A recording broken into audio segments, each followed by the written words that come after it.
the Awesemo NFL strategy show, going over some tournament strategy today. And typically it would be Neil Orfeld joining me on Saturday afternoons, but after 1 week, he needed a vacation. He was tired of me. He had enough of doing one show. He needed to get away. So today's show is sponsored by Jockmark. Instead of me with Neil today, it's going to be me with Steve Buzzard. And Steve and I did a fairly similar show yesterday, running it back. How you doing today, Steve?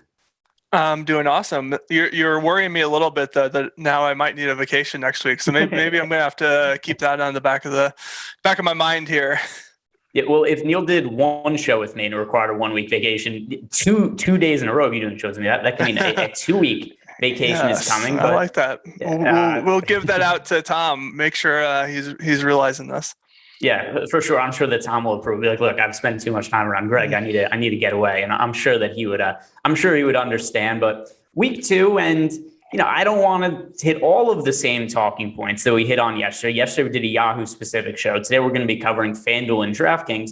But I do want to cover on some of the same topics in case people who didn't watch yesterday's show. I don't presume that people watch every bit of content I do on the YouTube channel, because then they would have no life. I'm on here like the entire day. But what are some of the takeaways that you had from week 1 that will impact or maybe even not impact your lineups in week 2? Yeah, so I think the biggest thing that I think about coming into week 2 is just don't overreact to everything that you saw in week 1. So I'm not going to probably take too much away from it. I think the biggest thing that you can do to help improve your play in week 2 and probably even the whole first quarter of the season is just kind of don't even pretend like any games happened yet. Just think about them as your preseason projections. And if so, you're probably going to be more accurate than the people that are reacting after one game. So that's my big takeaway. Don't go too heavy on anyone that just blew up. Don't really shy away from people that had a bad game. Yeah, and some guys we're going to talk about that certainly I think we could have some takeaways that are going to be valuable from week 1 bring into week 2. Like when we get to the running back position, Najee Harris played 100% of the snaps in week 1. That wasn't the role I anticipated him playing, but now it's safe to assume going forward, he's going to play probably a larger role than anybody reasonably would have projected entering the season. Not that means he's going to be on the field for every single snap on offense in week 2, except we have to assume he's going to be on the field for a pretty wide margin of it. So those are the things that I think are significant. Something like somebody had two receptions for 90 yards and 2 touchdowns.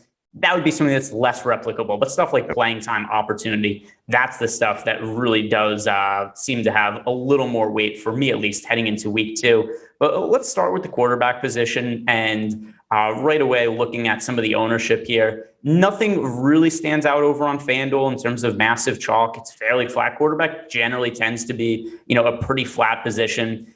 There is a little more popularity over on DraftKings at the quarterback spot, and it is going to be in the game with the highest total of the week, the Cowboys-Chargers game, which is a 55-point total. Dak Prescott projected for 14% ownership. Justin Herbert projected for 12%. How are you handling the quarterbacks in a game that should be pretty high scoring and they're getting to be pretty popular? Yeah, that one is going to be one of the more telling ones, especially on DraftKings where their ownership is a bit higher. You can get them at a great deal over on FanDuel, and both pricing wise and ownership wise.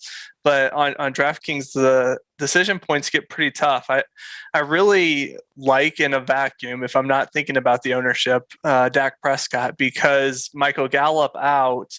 A lot of people think that might be a negative for him because he doesn't have one of his weapons. But from a DFS perspective, it's actually kind of a really nice thing because you have a more likely to get the right answer with his wide receivers that do well, whether it's Lamb, for instance, maybe since Gallup isn't taking away quite as many of his targets. But when a guy gets his ownership up as high as what you're just saying for Dak, that does start to get a little worrisome, even though he threw it quite a bit last time. So I might have to... If it stays up where it is, I think I probably have to be going under the field on that unfortunately. And then maybe go a little bit on the Herbert side, who's a little bit lower. Yeah, and something interesting, you just kind of cross-referencing this with our top stacks tool. So at least from a quarterback stacking perspective, we have right now Dak Prescott, Dallas Cowboys, 7.8% chance to be the top scoring stack on the DK slate. And then the Chargers, 8.5% with Justin Herbert. They're still two of the highest marks on the slate. I just find it a little hard to get to any single one quarterback at that kind of rate of ownership. So I have